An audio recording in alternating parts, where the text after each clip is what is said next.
Last Friday, Elena Voss was the Republic of Ardina's top law officer.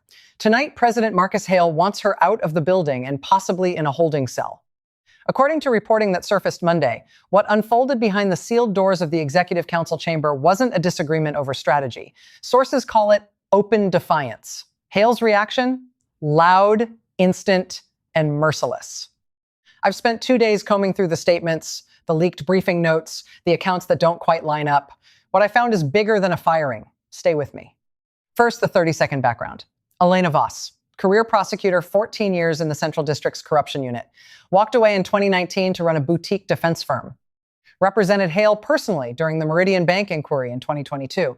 Named Justice Minister Ardina's equivalent of Attorney General when Hale took office. Everyone assumed loyalty was the whole job description. Everyone assumed wrong. The flashpoint: whatever happened in Friday's Executive Council session blew straight past normal cabinet friction. Compressed timeline. Tuesday of last week, the Justice Ministry quietly announces it's closing 3 probes the president wanted expanded. Thursday, Hale torches his own ministry on Pulse, his social platform of choice. Friday, 9 a.m., an unscheduled council session is called. Voss reportedly stands her ground inside the room. Friday, late afternoon, Hale posts demanding her resignation before sundown. By Saturday, his surrogates are floating the word detention. That's the shape of it. Now the substance. Start with the paper trail. Monday morning, the Ardina Chronicle runs the first detailed account.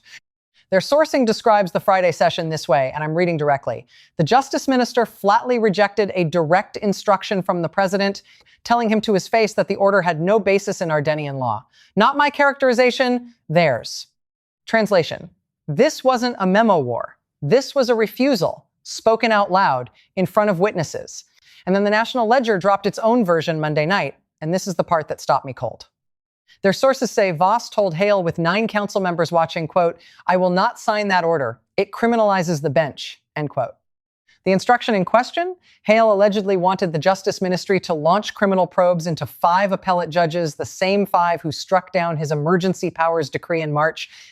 Stack those 2 reports together, and you're not looking at a personnel dispute anymore. You're looking at a constitutional collision. I cross-checked 6 outlets. The skeleton is identical everywhere. Hale demanded prosecutions of judges. Voss refused and cited the Constitution. Hale detonated. Now here's the thread almost nobody pulled. The rhythm of Hale's Pulse posts Friday afternoon, 5:04 p.m. first post, calls Voss a catastrophic hire. 5:13 p.m.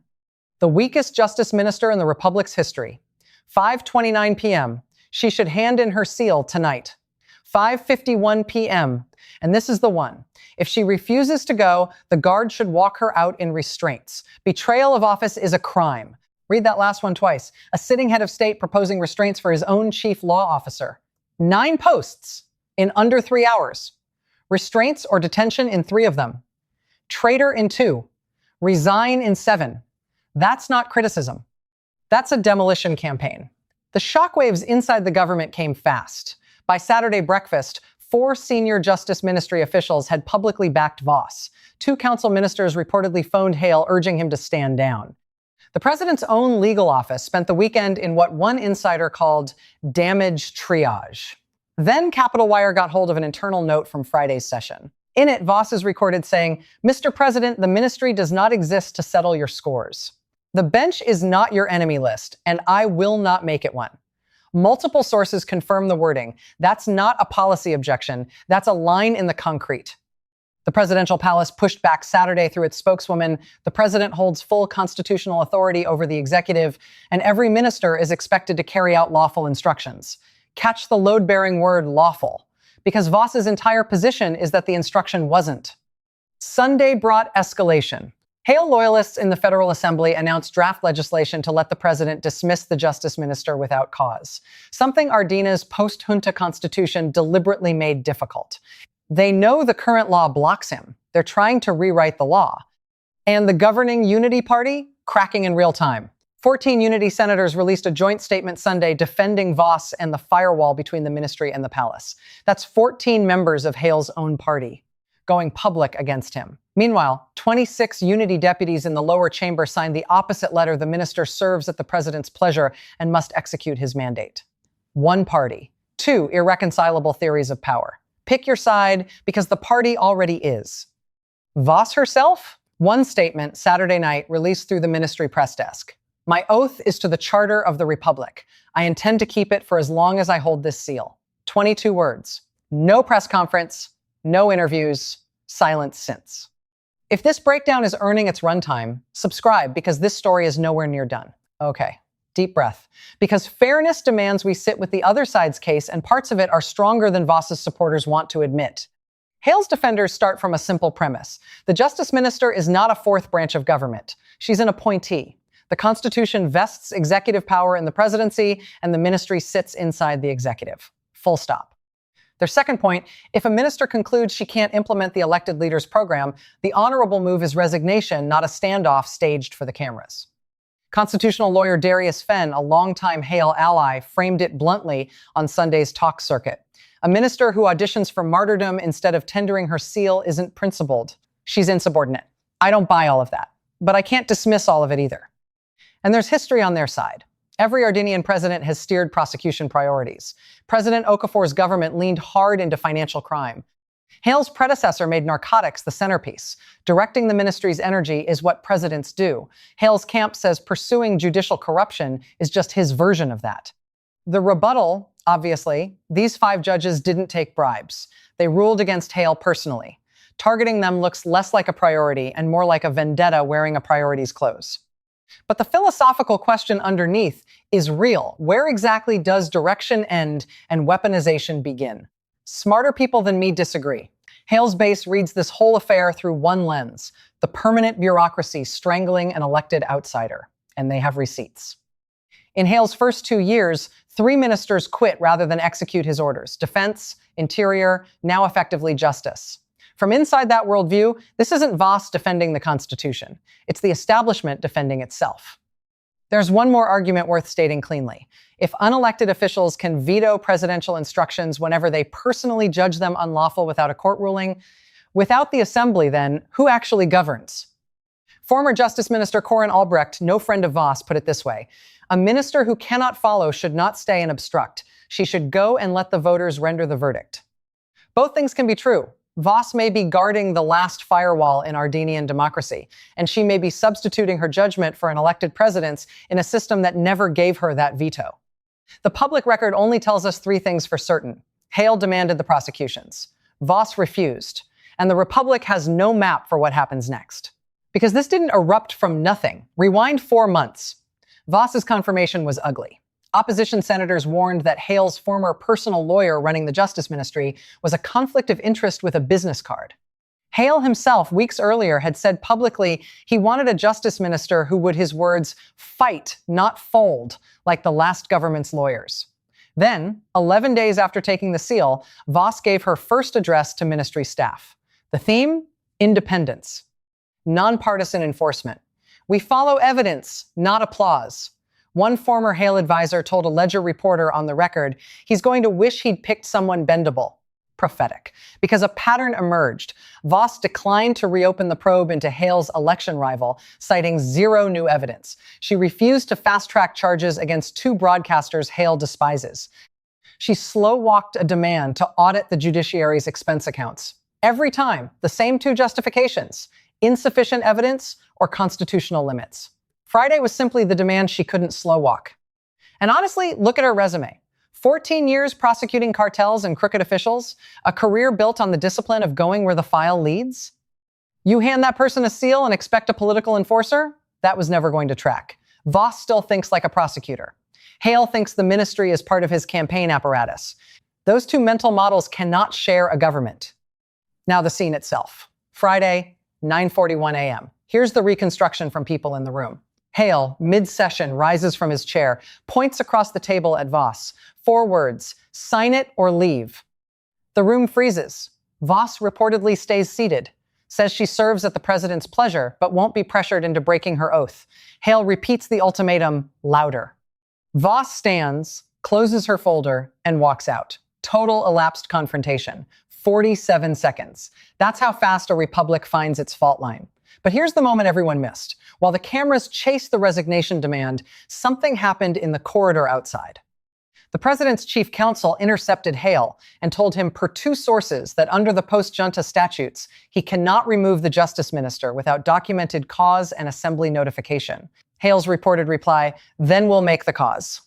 22 minutes later, the first Pulse post went up. Connect those dots. The social media barrage wasn't a tantrum. It was a workaround. If the law won't let you fire her, you make her position unsurvivable until she quits. Each post more personal than the last. By post number 6, Hale was demanding Voss herself be investigated for obstructing the presidency. Sit with the symmetry. She won't prosecute judges, so he wants her prosecuted. Senate leadership saw the play immediately. Within 2 hours, senior Unity senators were on the phone with the palace chief of staff. The message, per 3 sources, stand down or lose the caucus. Hale did not stand down. And by Saturday morning, the party's civil war was in the open. Don't click away. The expert consensus coming up is not what you'd expect. So what are the professionals saying? Former Justice Minister Amara Serland, who served under 2 governments. Ministry independence is not a courtesy the palace extends. It is the load-bearing wall. Voss is holding it up. Plain language, red line. From the other end of the spectrum, conservative constitutional scholar Henrik Dahmer, usually sympathetic to executive power, wrote Monday, "Whatever one thinks of these judges, prosecuting the bench for its rulings would gut the separation of powers beyond repair. When the executive power guys flinch, notice." And the quote that matters most. Hale's own first-term justice minister, Gregor Stroud, told an interviewer, "There are instructions a president simply cannot give." This was one. When the man who used to hold the seal for the same president says the line was crossed, that's not partisanship. That's a warning flare. Where experts split is the remedy. Hale's circle says, if she won't execute, she resigns, and the president appoints someone who will. Ministry veterans say the opposite. Voss has an affirmative duty to stay planted precisely because leaving hands the seal to someone compliant.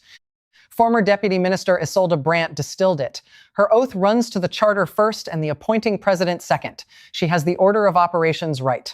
That's the entire fight in one sentence. Who does the seal serve? The man who conferred it or the document that created it? One more, because the stakes deserve naming.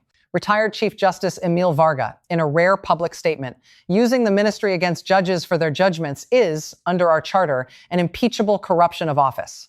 Impeachment. That word is now in the arena. If Hale forces compliance, he risks removal proceedings. If Voss is forced out, the Republic faces a legitimacy crisis.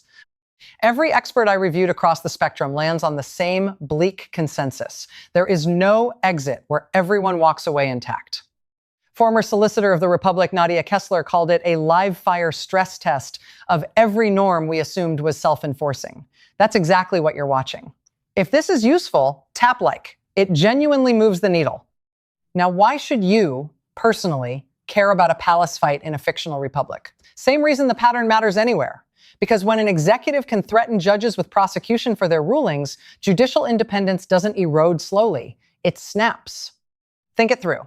A judge who fears investigation rules defensively. You sue a government agency over a wrongful penalty. Do you still get a neutral referee if the referee knows that ruling against the state could put her own name in a case file? That's not an abstraction. That's the mechanics of how court systems die while their buildings stay open.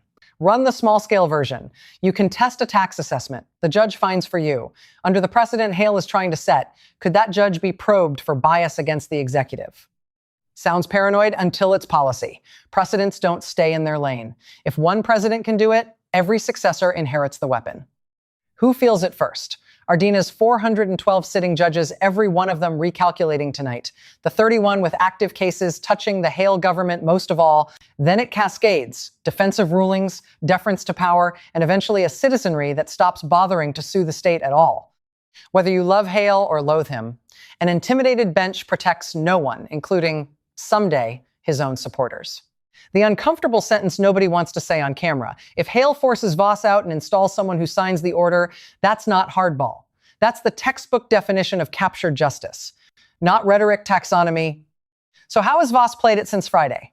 With unnerving discipline. 1 22-word statement. 0 interviews. But behind the curtain motion, Sunday, she convened a secure call with all 7 regional prosecutors. The message, per participants, proceed independently, follow your files, ignore the noise. That's not a press strategy. That's steadying the field before a storm. Monday morning, the next move, 58 career ministry officials signed an internal letter backing Voss. It leaked within 90 minutes. Nobody believes that timing was accidental. It was a signal flare. The institution stands with her. Hale's counter Monday afternoon on Pulse. The entrenched class shows its face. A full cleansing of the ministry is coming. But there's a snag. Ardina's civil service shield laws.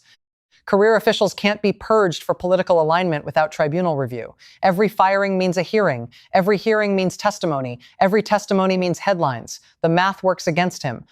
And this morning, the biggest development yet. The Assembly's Judicial Oversight Committee announced emergency hearings for next Monday. Voss was invited. She accepted within the hour, which means all of it. The order, the refusal, the corridor conversation goes under oath, on camera. Hale's office is already branding it a circus run by turncoats. Small problem, his own party chairs the committee. What's still genuinely unknown: 1, whether Hale attempts a removal despite the statutes. 2, whether the Senate's 14 dissenters grow into a blocking coalition or shrink under pressure. 3, the wild card. The Inspectorate of Justice signals tomorrow whether it will open a formal inquiry into the Friday session itself. If the watchdog starts investigating the president's conduct, this stops being a personnel story entirely. And the question nobody's gaming out loud: what if Hale purports to fire her and Voss simply doesn't leave? 2 people claiming 1 seal. Ardina's scholars say the charter technically permits the standoff. History says standoffs like that end with a constitutional convention or worse. The board as it stands: Voss still holds the seal. Hale still demands surrender. The party is split 14 against 26. The calendar: tomorrow, the inspectorate statement. Monday, sworn testimony. Wednesday after, the Unity Caucus votes on a position. Friday after, the deadline Hale's allies set for a voluntary resignation. Here's my read on what Monday really decides. If Voss testifies to the exact wording of the order, there's no ambiguity left. Either she perjures herself before her own committee, or the president of the republic demanded something the law flatly forbids. No third door. Surface story: a minister who wouldn't sign. Real story: the moment a republic finds out whether its guardrails are steel or paint, every government leans on that wall eventually. This one is throwing its full weight. Elena Voss, career prosecutor, keeper of the seal, now in open defiance of the president who handed it to her. Something gives, and soon. When it does, I'll be here to break it down. Subscribe so you don't miss it.